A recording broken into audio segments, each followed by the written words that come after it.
Hi there, before this video starts, I just want to let you know that I had to cut up the commentary audio because I recorded way more commentary audio than I had gameplay footage, so that any references to gameplay or time is that's the reason why it's incorrect.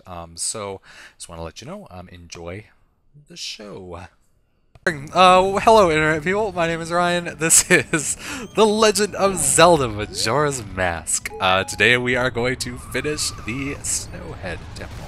Are you excited? I'm excited. I'm super excited. Well, wait. Actually, I'm not as excited as I may let on because what ended up happening was actually no. Let's talk about Zelda Dungeons for a little bit here. Yeah, Nintendo 64 Zelda Dungeons. Oh, Nintendo 64 ones. Everyone says that the Water Temple is the worst. The Water Temple in Ocarina of Time in particular. And also the Water Temple in Majora's Mask, the Great Bay Temple. However, I would contend out of every Zelda dungeon, after having played this one, and just from my cursory, like, remembrances of the other two dungeons in this, as we move forward, like, the biggest thing is it has, like, a big spire tower in the middle. And this big tower in the Water Temple in Ocarina of Time has the same general idea, except there's water in it. And what ends up happening is it's a giant pain in the ass because you can't easily traverse the tower in order to get into the rooms that you need to get into in order to get your keys, to get your whatever. And, like, the exact same thing is in this, except this has the thing where there's actually multiple paths to go up and to go down through the different levels of the tower in the center, which the Water Temple only really had one path to go up and down. So the Water Temple is obnoxious because it has the one path, but this one is obnoxious because it has... Or no, the Water Temple is fuck. The Water Temple is obnoxious because it has water in it mostly. Fucking water. Who likes swimming? But this is obnoxious because it's, like, super confusing. Like, they had to color code the doors just so people can keep their heads straight. Anyway. That's what you're in for. It's very exciting. However, the Great Bay Temple in this, now that I'm remembering it, didn't really have that issue. The Great Bay Temple, I remember being fairly linear. I also remember not having to do any or much backtracking to get all of the stray fairies in the Great Bay Temple, so that was very good, very pleasing. But I did come prepared. I want to talk about, before I start to get into your lovely comments, which you left many of, I'm very pleased and happy to hear that. Leave more this time. Leave one right now. I don't even care what it's about. I make it about your cats, because cats are delicious. I love cats are delicious, and nutritious. They fill me with joy and also, penis. Wait, what? No, that doesn't make any sense. I want to talk about the new YouTube channel layout. For those of you who aren't aware, because it isn't super advertised anywhere, YouTube's layout is changing in the near future to match all or the rest of YouTube, because YouTube's sort of making this piecemeal transition to the new look. The new YouTube channel layout is... everyone is complaining about it. Everyone thinks it's terrible. And by everyone, I mean people who make videos about it. As a person who has done zero branding of my channel whatsoever, other than making playlists and putting a fish background on, I am a fan of the new channel. However, I can see why people don't like it.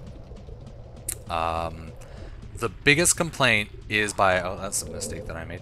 The biggest complaint that I've seen about people about the new YouTube channel layout, which I will show you in a moment, is that you can't... like, it doesn't have a background anymore, and it's like, oh, you're taking away my channel? You're taking away my, my nice layout that I paid someone $40 to make for me in Photoshop in 5 minutes? And the thing is, one, YouTube backgrounds suck. Am I the only one that thinks that?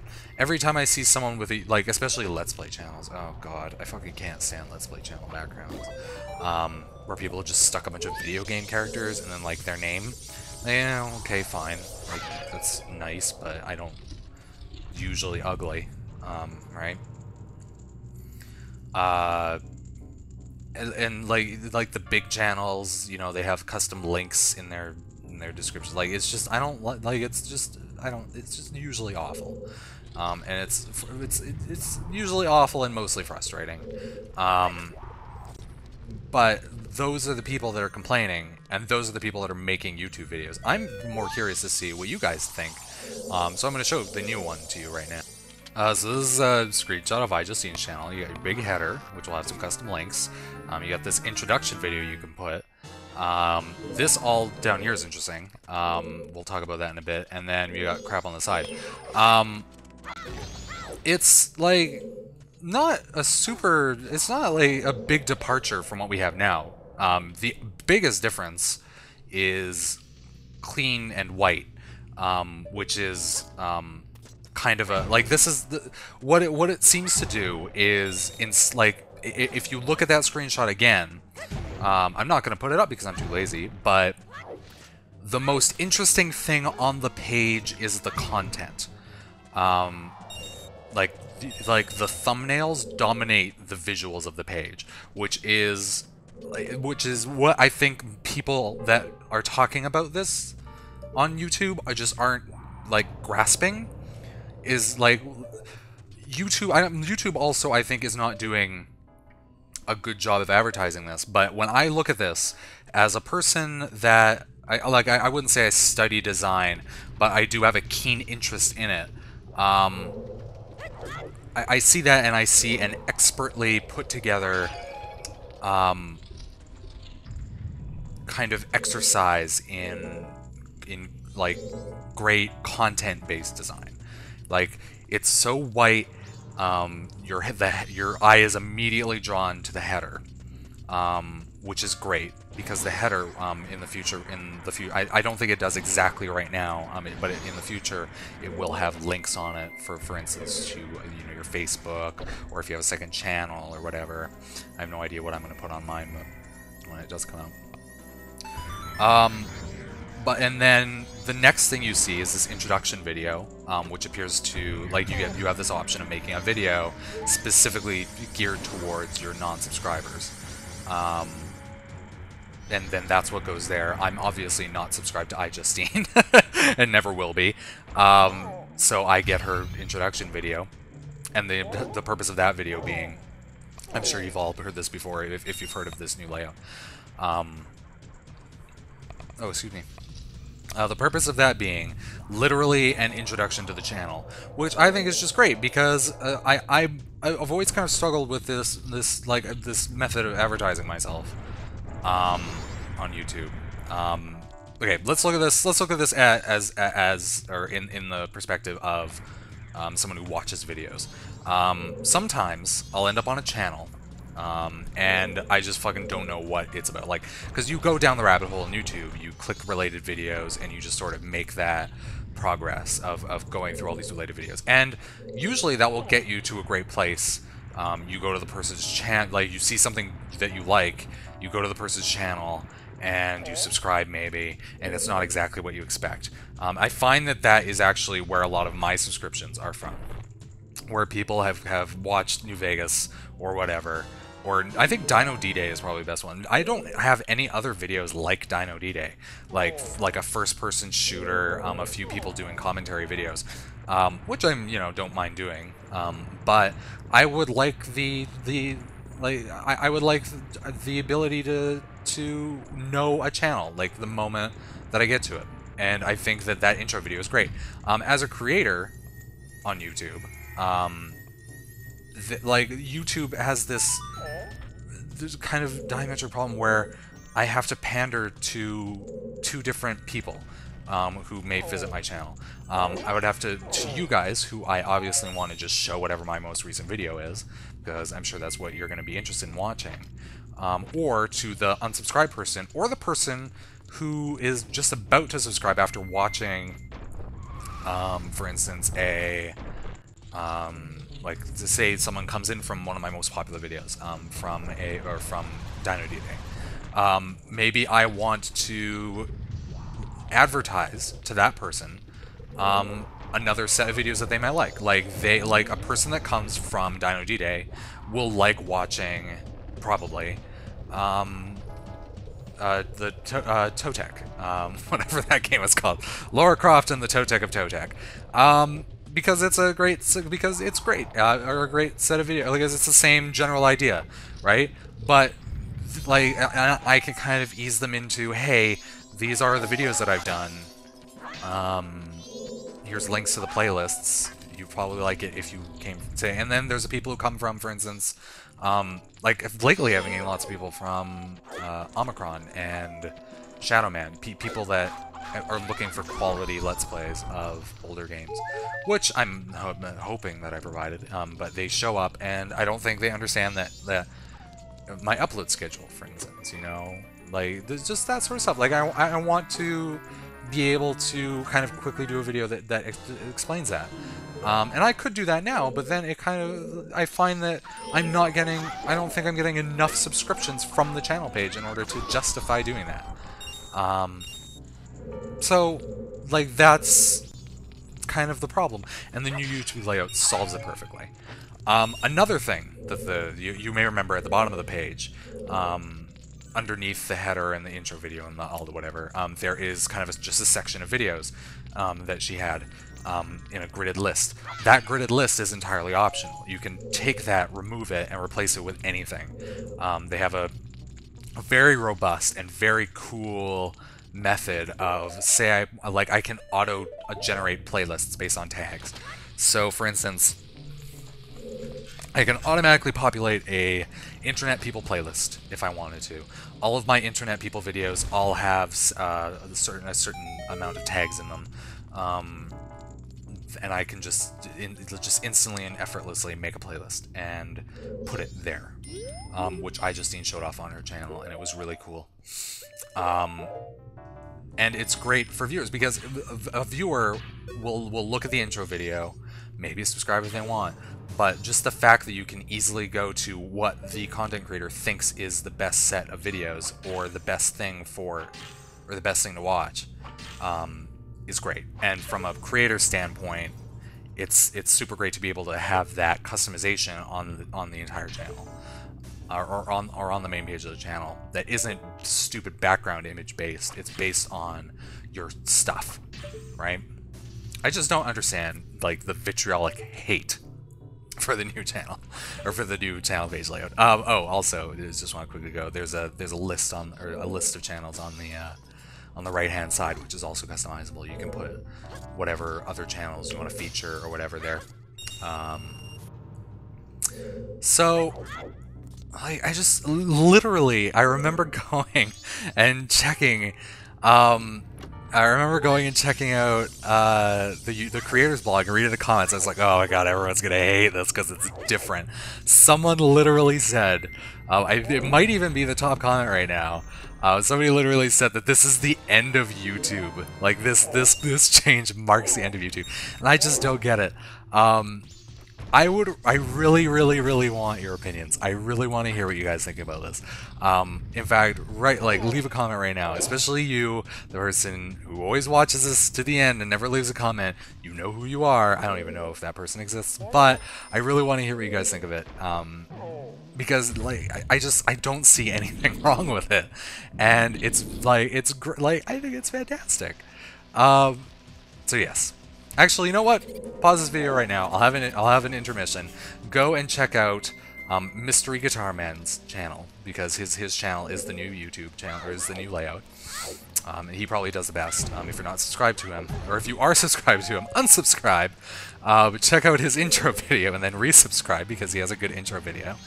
And then come back and post a comment. It's intermission time.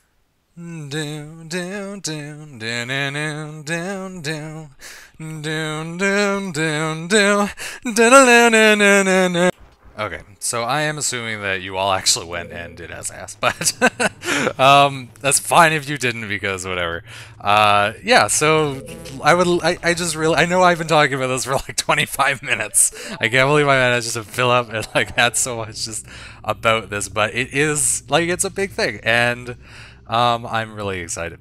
Anyway, now we are going to talk about the things that you have said. Let's start at the oldest comment. DDVS 2012. Gollum and the One Onion Ring. That is your image. That's great. I am pleased about that. That is so gluttonous. Speaking of gluttony, I ate an entire large pizza for dinner today. I am getting really fat. It's very exciting. Being fat is amazing. I can understand why so many people in North America have chosen this way of life. Anyway, DDVS 2012 says, I can understand when things jump the shark, especially after 69.5 seasons, or 6 sequels. Yeah. Okay, jumping the shark, there's a lot of stuff that is really long, but I find hasn't happened. I find whenever a show is clever enough to try a new creative direction, then I think it deserves to hang around. So just like length isn't the only factor. I don't have any examples off the top of my head though, so maybe I'm just not saying anything important. 6 sequels, oh god, Jesus Christ, sequelitis. There's a lot of new stuff happening right now. New stuff is bad, but I find sequels are worse. Like, I wouldn't want to see, for instance, like, I think Firefly is probably the biggest example. I don't think I would want to see a new Firefly, because I don't think they would be able to capture what I liked about the original. Like, I'm kind of happy that ended with Serenity. If that makes... Oh my god, I think I'm going to be stabbed by nerdy people in the eyeball. Oh gosh, this is terrible. Anyway, let's move forward. What I hate is when people refuse to acknowledge things jumping the shark, like Resident Evil, for example. People who like that game are in denial. Oh, really? I was under the impression that Resident Evil 4 was great, and then Resident Evil 5 was good but racist. Was I wrong about that? Like from what I understand, Resident Evil 4, everyone kept telling me to play it on when I had a Wii. I since sold the Wii because I'm poor. I sold the Wii and instead purchased Adobe Premiere, the most expensive video editing software suite that exists. Oh, that might not be true. I'm pretty sure there are more expensive ones. I think Final Cut is cheaper. Honestly, I think Final Cut's only like $300. Anyway, I don't know why I'm talking about this. Final Cut sucks though. Final Cut is terrible. I'm really serious about this, you guys. I'm really serious about hating Final Cut. No, I'm not serious. Okay. We'll talk about Final Cut versus Adobe Premiere in a future video. Get excited about that. Video editing software suites, man.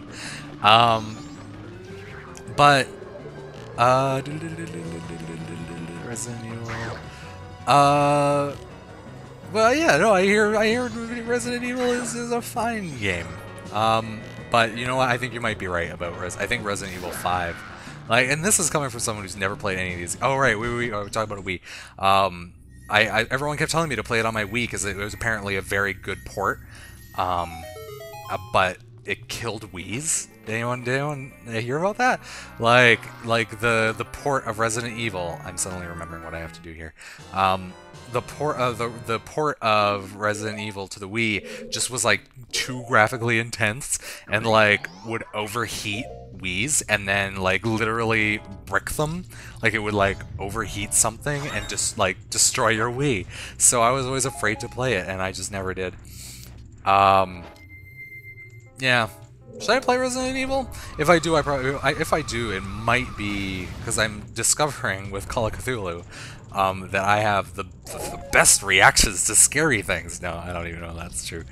Actually, no, that's something that I would like for you guys to tell me. In the one Call of Cthulhu number. Oh, yeah, I know. You don't have reactions to things. I don't know. AMP says things. In Call of Cthulhu 16, the most recent one, the one that literally the video that I was uploaded before this one. Scary things happen, and I have reactions, and they're a little hammy. But they mostly come from a real. And I was like, is that good for you? What is that enjoyable? I thought when I was replaying it, I loved them. I love those reactions. I thought they were hilarious. But you know, that's me finding myself hilarious. Like, I need someone to tell. This is the problem with Let's Playing. I can't gauge how amusing something is directly in any way, shape, or form. Because I don't have that immediate reaction. The best I have is a comment. I can tell that a video is great if someone quotes me in it. Which doesn't happen very often anymore because I'm terrible. No. Which simply doesn't happen very often, I think because we're kind of down we're kind of down a different level of amusement. Like we're kind of down in this more kind of wholesome, not big joke like this is the sort of thing where I'm making a joke, but it's a smarter joke. It's not the sort of thing that, I don't know if that makes any sense. I'm not even sure what I'm trying to say here, but it's like what I'm really getting is it's hard to gauge how amused someone is by a video that I've made. Like, I know that no one's gonna find anything particularly hilarious in this one, but yeah, punch that shit. Yeah, because mostly, like, right now, it's mostly just like sarcastic quips. And people then tend not to find the sarcastic quips all that funny. Plus, I feel like you guys are like, I feel like the people that have stuck around are like, I legitimately, I know I've said this a few times, but I legitimately think that you guys are more clever than the average person that like, for example, the average person of the, you know, few thousand people that ended up watching the New Vegas, for instance. Who post the worst YouTube comments, like you know that, and if any of you is guilty of this, feel very bad about yourself. The people who post the thing where they say, they look at the number of dislikes on a video, and it's like, oh, such and such didn't like this, and then they just say something vaguely related to the video, like what was it? New Vegas #1. One of the top rated comments was, oh, such and such number of people got shot in the face by Benny, and it's like, ugh, fuck, that is a stew. That was clever the first time I heard it, not the umpteenth time I heard it. Anyway, DDVS 2012 also said Skyfall is counterproductive to human intelligence. I would tend to, well, I've never seen Skyfall, but I would tend to disagree. I read reviews of it, and it seems like, honestly, the Bond movie I would like. I think it's just because I tend to enjoy when, like I was saying before, I tend to enjoy when people take something and go in an entirely different creative direction that's new and fresh. And that seems like what they did, and it's like, you know, you're a Bond film fan, and it's like, maybe you like it, or maybe you like Bond for a different reason than what they were trying to go for, but that's exactly what I like. I tend to like really well-reviewed films. Like, I tend to like the sort of films that critics like, which makes it really easy to go, you know, looking for a film or movie to watch. Like, all I have to do is look at the film or the critic reviews, and there you go, problem solved. Why are these download flows so hard? Like, they're the most difficult download flows I've ever fucking... whatever. Anyway.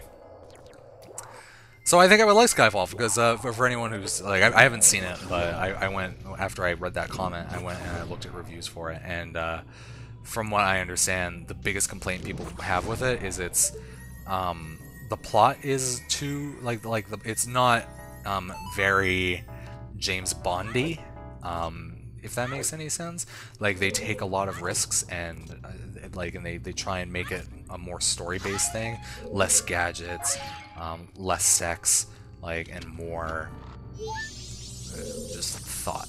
And I think I would probably like it, but I don't know. Maybe I don't. Maybe, but you know, difference of opinion between me and the person with Gollum and the one onion ring. I don't even know what I'm saying. DDVS 2012 says, I enjoy it when you are sarcastic bastard playing that one game where you're a guy with a tiny head and a freakishly massive body. Oh yeah, what is that game called? Lightsiders. light centers, because the side is the opposite of the center. Done. Fish are delicious, and I feel like talking really fast because this entire thing is sped up because I have to walk all the way to actually the top of the thing. Yes. I'm glad that you enjoy that. I recently posted that video. Probably the best one. The one, or the first Twilight Twilight Temple bullshit video on Reddit, because they have a subreddit for Let's Plays, and this one guy was like saying, I will be perfectly honest with you. I will, like, no holds barred, I will give you I would tell you how much you suck, basically. Because, okay, let's be honest here. Let's Plays are terrible. I've talked about this quite a bit, but the majority of them are terrible. The majority of them on that subreddit are terrible. Like the general gist of it is people go there to just dump their content. And I go and I watch them, and a lot of it is just so much hideously frustrating, poor quality video.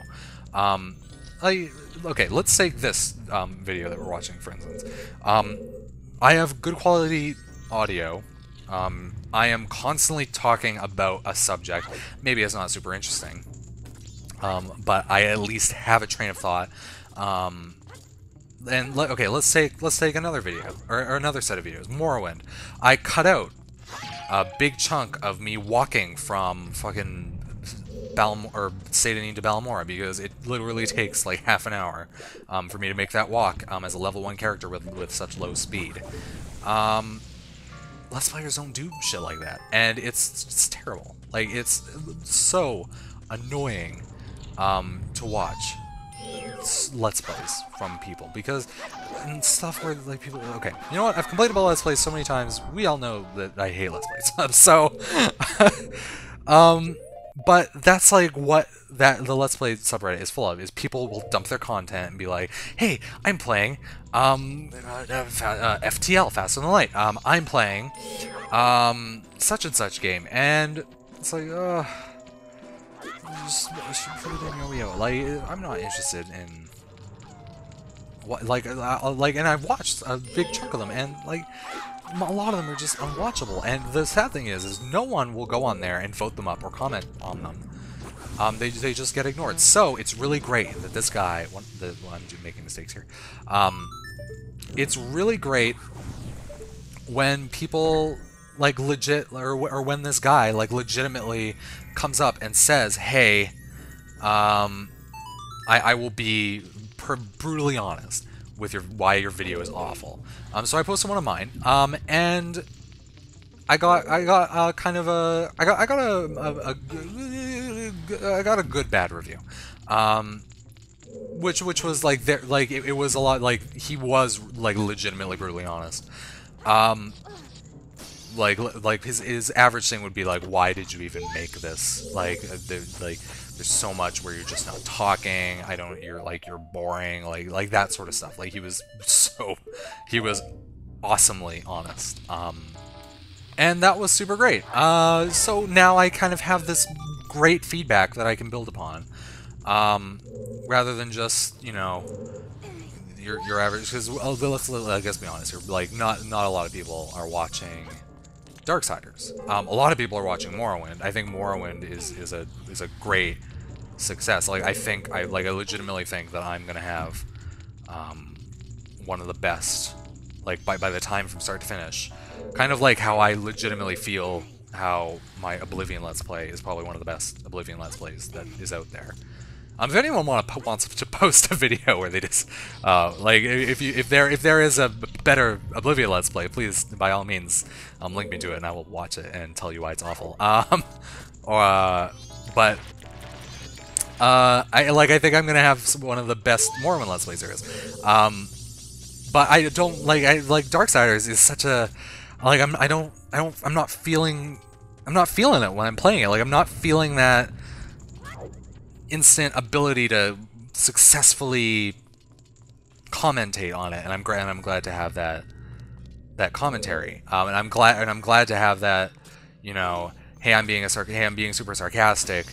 That's, you know, what I do, but hey, your jokes aren't very punchy. You should, you know, work, and the delivery isn't that great. Okay, great.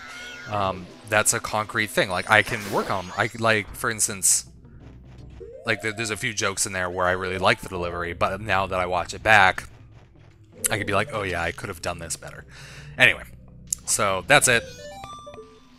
Let's move on, because this video is quickly coming to an end. I've just been talking so much. God damn it, how did I even do this? Wadsworth107 says, hello Ryan, thanks for reading my comment. I love your videos. You know what? I love your avatar. For anyone who doesn't know Wadsworth107's avatar, look at the thing for this video. And if you didn't post a comment, then, well, Wadsworth, geez, you suck. But you have to post a comment now, or else we won't be able to see what your avatar looks like, because I love it. It's the best. It's almost as good as... the Miko 2012 to 2012 one that I did, and then Google Plus 8. Wadsworth says, thanks for reading my comment. Oh, thanks for being a cool guy. I love your videos. Oh, wait, no, I've already done this part. Is the Morrowind Let's Play going to carry the storyline of the Skyrim Let's Play? Also, keep up the good work. Oh, well, you keep up the good work. Keep up the good commenting work, Wadsworth107. Yes. It's like the okay. Let's talk about the Skyrim to Morrowind transition. For those of you, because I know there are some of you who actually actively gave up on Skyrim, I strongly suggest just watching the last Skyrim only, because I love it to death. I think it's good. Especially those of you who are watching Morrowind and haven't watched Skyrim. The character from Morrowind, or from Oblivion, and the character I'm gonna just say this right now. The character from Oblivion, Morrowind, and Skyrim is the same character. Okay, so it is they are going to join, and I know how, but I'm not sure the path exactly I'm going to take to get there. So that is yes. The answer to your question is yes. The storyline is going to... everything is connected. There's a plot. There's an overarching plot here. I hope you like it. Oh, on that note, if any of you can do a convincing Morrowind Dark Elf voice, please send me a message, because I would love to have some voice work. I might be able to manage it myself, but we'll see. I would like if any of you can do like a legit good one, that would be fantastic. Like if any of you could pull off like in Morrowind, if you could do a picture perfect what does he say in the beginning?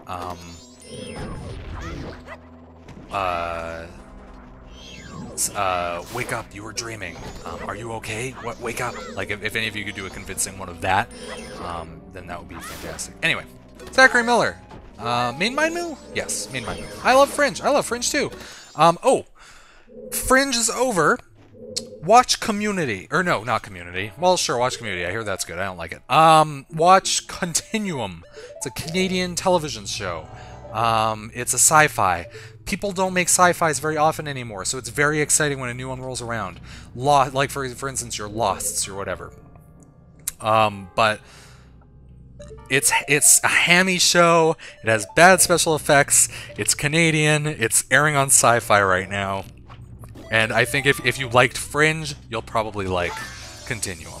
Oh god, it's like it starts off so bad, and then it gets bad good, and then it gets good. Like, plots happen. Television shows with plots. Shit is crazy, yo. Homeland is such a good show. I love television. Television is the best. I'm running out of time to read all of these comments. I have a Takomi thing to read. Oh god. MP says giant bear in a gimp suit and a flamboyant Asian guy in a mankini with his nipples showing. Thanks, Nintendo. You should see the concept art. Ooh, man, that big guy, he's got big muscles. Gives me a boner. Moving on. Tungsten Shovel, says, romance, science fiction, suspense, mystery, and reincarnation. Sounds like Omicron. Yes. Yes, it does. The romance being between the Asian guy and the big muscly Baron in a gimp suit. Science fiction being this mask. Suspense being what's going to happen when I go through this thing. Mystery being what's going to happen when I go through this thing. Reincarnation being what's this mask going to do. Sounds like Omicron. Omicron is the best game. I'm sorry that that was a bad response to your comment. I love you, Pom. You are legitimately the best commenter I have. I shouldn't say that. It's like picking favorites of children. Oh, that's creepy. Anyway. MCY Plays. I actually just linked you to Skrillex 6 times. You did not! That comment was great. If anyone remembers, go back and listen to the very nice noises that MCY Plays linked me to. I listened to 2 of them, and they were great. 2 of the 6 of them. Jerry McSwagger suggests I do Metroid Prime for an actual Let's Play. Oh! Great idea. I should do Metroid Prime for an actual Let's Play. For the same reason, I'm now discovering that I'm a hell of a lot better at doing a post-Let's Play than I am at doing a blind one. So I really like the idea of doing Metroid Prime. Because I played that game. I'm kind of at the skill level I am with Majora's Mask. Like, here in Majora's Mask, I do a lot of futzing around, and I'm not quite sure what to do at some points. Where I think I would be kind of like that in Metroid Prime, except Metroid Prime is... oh gosh, it's just so good. So, yeah, I like the idea of doing Metroid Prime for an actual Let's Play. We'll put that in the list. I am going to artificially extend the length of this video. No, actually, I think I'm going to actually go back and cut through. Okay. You guys are now going to be aware that I spent so much effort and time on this Internet People video just to get all of your comments in and all the crap that I wanted to say, because I went back and trimmed stuff in order to fit it into my gameplay. Because I really wanted to read Jacoby's comments. They are great. There's lots of good stuff in here. Let's start with Ryan. I know it's not popular to be a Weisenheimer, but I told you that it would be, as you put it, a pain in the ass to upload 5 vids a week. But so far I'm impressed that you managed to keep up your self-imposed schedule. Please continue to do so for as long as you can. I like it.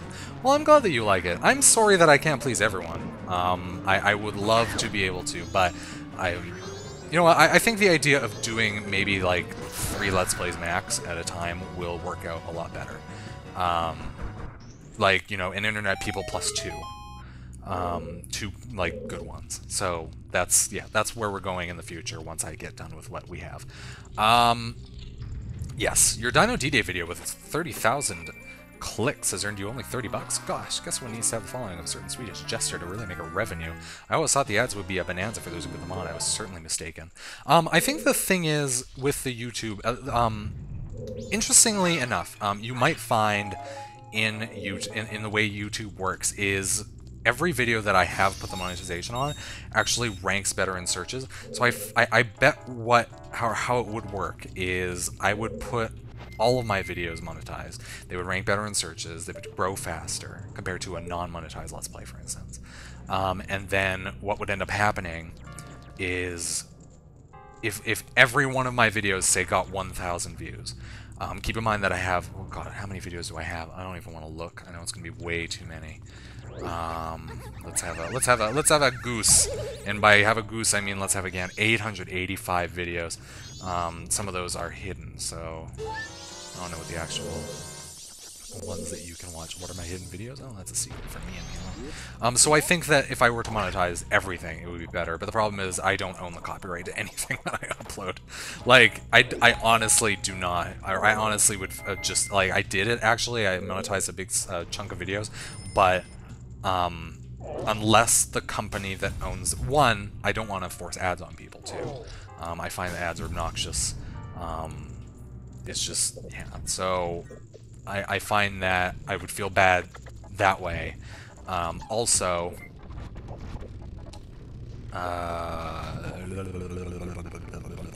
yeah. Also, I don't own the copyrights, and you know, I really don't like that is the way to get a copyright strike on your account, and I'm not interested in doing that. There are, for instance, like Minecraft, for instance, has a thing in it where you can monetize your content without worrying, because it's in their their license agreement that you're allowed to monetize any Let's Play you make with them. I think Blizzard games, Dota is the same idea. Anyway. Jacoby says, the book ad was quite jolly in a hammy kind of way. Who would have known that nowadays your average sci-fi book would be solicited with the same techniques as your average action movie? I know, right? And all that without knowing your taste in literature and therefore being able to assess whether you'd like it or not. Talk about much ado about nothing. I know, right? Like, and the only, like, and I don't even read that often, but, like, I'll read a book if it's great, but that one just looks bad. Like, it doesn't look like they put enough effort into it to care. It's very, I don't know, it's just sort of frustrating that that thing even exists. It is indeed, Jacoby says, somewhat tragic and sad when a once cherished show loses, oh, that's not what you meant to say, loses its appeal, and you even start to feel a little bit ashamed about the fact that you once used to like it. For me, it was Star Trek. In retrospect, I can make out the moments when not only one series, but the whole franchise jumped the shark. The episode For the Uniform from Deep Space Nine's 5th season, where Sisko, unable to deal with terrorist attack masterminded by his old arch-nemesis Eddington, simply orders to massacre the civilian population of a Maquis planet, and he doesn't bluff. Out of very base emotional motives, frustration, wrath, and her pride, making this the first time that Star Trek has actually endorsed violent retribution as a possible way of solving problems. From then on, everything went downhill, the plot degrading into a celebration of gung-ho militarism, and the end justifies the means philosophy, with Sisko even tricking the Romulans to join the war, full of kitschy romanticizations of the military, everything contrary to Star Trek's original philosophy. And, if that wouldn't have been enough, Gene Roddenberry's strictly atheist stance soon gets thwarted too, with Sisko becoming some kind of scrappy wannabe Jesus/demigod, peaking in a final boss fight against a demoniacally possessed Dukat, changing the narrative of the whole series into a quasi-eschatological, am I saying that right? I don't even know what that word means. Battle for the future of the universe. So basically, during 2.5 seasons, Deep Space Nine has managed to not only utterly destroy everything Star Trek stood for, but turned its original values upside down. Almost simultaneously, at Voyager, Kes gets replaced by 7 for 69. That's great. And the subsequent plot of her becoming not only human, but also a woman, manages to turn Star Trek's classical narratives of individual emancipation and mild feminism and ad absurdum. For becoming a woman is apparently, for the new writers after Roddenberry, on par with becoming a disturbed, servile bimbo bombshell. At the time of its original airing, I was too young to notice all of it, but now I can almost no longer stand the franchise. I even wrote a vitriolic paper about Star Trek for a course at the university, and now that the franchise, after the prolonged agony has been Enterprise, is more or less dead, I'm almost inclined to say good riddance. And I used to be quite a Trekkie/Trekker when I was younger. Yes. Yes. Let's talk about Star Trek. Star Trek. Ooh, let's talk about the Next Generation. No, I don't want to talk about that. I want to talk about why you don't like Deep Space Nine, and I want to talk about the fact that you don't like Deep Space Nine is the exact reason that I think Deep Space Nine is the best. But I think we're watching that show for different reasons. Deep Space Nine, if anyone remembers, is the child of Ron D. Moore, the person who gave us such beautiful television shows as Battlestar Galactica, and Ira Bear, if I remember right. Ira D. Bear? I don't remember his actual name, but the thing with Roddenberry was like dead and gone for a long time after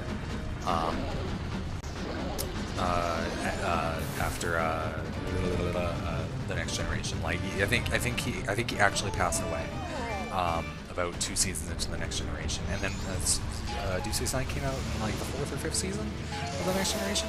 Thing is from what I understand, I wasn't around to, well, I was around, but I was a child, to watch how this worked or watch how this bloomed, but Deep Space Nine came out and it had dramatically lower ratings than the Next Generation. Like, the Next Generation was big shit at the time, and Deep Space Nine came out with the same kind of idea. Like, it was kind of trying to recapture. It was really trying to recapture the Next Generation. But I think the lower ratings kind of allowed them more creative control, if that makes any sense. Like, there was less control over it because people cared less about making it into Star Trek and more about just trying to be creative with it. And that's where Ron Moore really shines. Ron Moore makes good TV, but he doesn't necessarily make good Star Trek. Like, I remember lots of things in Deep Space Nine kind of irking me. Section 31 didn't make sense in the entire concept of a Federation, or the entire concept of the Next Generation was. Humans are so enlightened. However, the entire concept of Section 31, kind of like your CIA of the Federation, your kind of skeevy practices and that sort of thing. That concept made sense in the confines of storytelling. Like, the Federation can't exist in such a beautiful and peaceful way without people in the background doing unscrupulous things in order to keep it running. So that was like, on one hand, that's not Star Trek. Like, that is definitely 100% not. It just doesn't fit the morals of the show. But on the other hand, it's good TV. Like, you get great episodes out of that. Like just the idea of there having to be these people that kind of pull the strings in order to keep everything running. It's great. The idea of having Cisco having to make these horrible decisions, like the example that you laid out. That is also great television. Like, that is like watching Cisco grapple with stuff like in the pale moonlight that everyone talks about. Just wonderful and excellent TV. But it's just not Star Trek. So that is what makes Deep Space Nine both the best and the worst Star Trek show. It's the best in that it is the best TV. Bar none. The plots were the greatest. The characters were the most multifaceted, except for Worf, and the most interesting. This show, Star Trek as a franchise, fucking ruined Worf, but that's a conversation for another time. Yeah, so I guess that's what I wanted to say about Deep Space Nine. Voyager, on the other hand, I know that you obviously don't like 7 of 9, but 7 of 9 is the best character in Voyager. And the worst part is she is the best character, for good Star Trek reasons, too. One, I don't think she, did she even sleep with anybody? I vaguely remember her sleeping with Chakotay, like, once or twice. Was that even real? I'm not 100% sure. I feel like it was like, I don't know, a holodeck simulation or some fake or something. But she, like, okay, despite the fact that her entire purpose on the show was literally tits and ass, the show respected her as a character so much that she became a wonderful, flower. This is coming from someone who I am not at all attracted to her gigantic breasts, or her form-fitting clothing. She became this beautiful character, and it's just so hilarious that the show respected her that much, and then respected none of its other characters. Like, the reason I say that she is perfect Star Trek is because she is literally a new life form. They are taking her and just trying to instill in her the best in humanity that has been taken from her. They are enabling her cultural enlightenment. That is literally her entire purpose on the show, is she can follow what she believes to be the best course of action for her, and it's just wondrous. And the exact same thing happens with the Doctor. It's just, oh gosh. Voyager is her and the Doctor. And I'm just not going to talk about Enterprise, because Enterprise is awful. Anyway, I know I've talked your ears off. At the time of this recording, this just hit an hour. I don't know how I'm going to do this. Or how I split this up. But I'm hoping that I did it without losing too much of this good content, because I have talked about lots of cool stuff. Yeah, so thanks for watching. Don't forget to leave a comment, especially about the new YouTube channel layout. I'm very excited for the new YouTube channel layout to pop up. If anyone's interested, I made a background if anyone wants to see it. Anyway, or not a background, I shouldn't say, a new header image. So they have a thing where they have a little template where you make a header image and it fits a bunch of different. It'll fit me on like on a tablet and like on a television. YouTube, it's coming to TV. I don't know how they're gonna do that. Probably in a stupid way. Anyway, Xbox, I guess. Anyway, yeah. So again, thanks for watching. I'm very pleased. We will see you on Monday with a fantastic new Morrowind.